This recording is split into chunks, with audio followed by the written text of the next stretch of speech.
Hi, this is Jack Stanley, and I'm here where the Oriental Theater is today here in Chicago.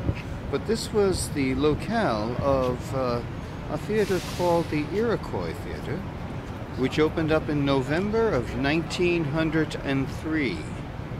And it was advertised as being totally fireproof. And on December 30th, 1903, during a performance, a matinee as a matter of fact, around 3:15 in the afternoon, lights caught fire, the stage caught fire, the scenery caught fire. The building was poorly designed, the exits were locked, and many individuals were lost. In fact, 602 people would die in this horrendous fire. In many respects, you might call it sort of like the Titanic of theater. The Iroquois Theater fire affected many lives. And one individual I'd like to mention is someone I've been trying to research. His name was Howard John Willams.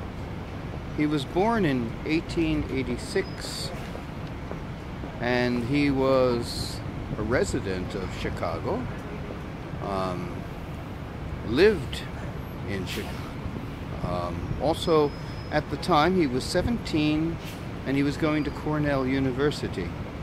And he came here during the holiday breaks, during Christmas, and went with his girlfriend to see the show.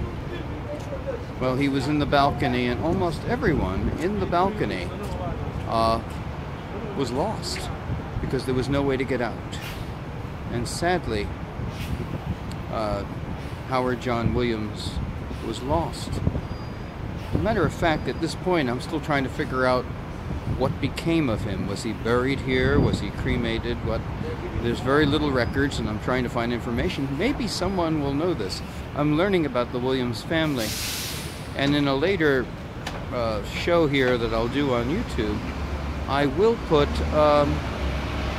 the scrapbook that belonged to the Willams family, which has lots of stuff about Howard. And I want to share Howard with the world because he's an individual whose life was snuffed short.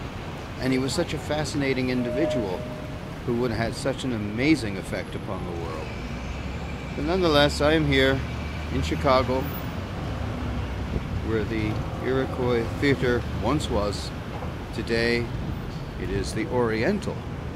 And this is where a lot of history and terrible sadness took place. But one last thing to mention, every theater today is a result of the Iroquois, because what happened here changed the way safety codes are done, how fire codes are done, how emergency exits are taken care of, how they are set up, how crash bars are set up on exits. All stems from the disaster here at the Iroquois Theater.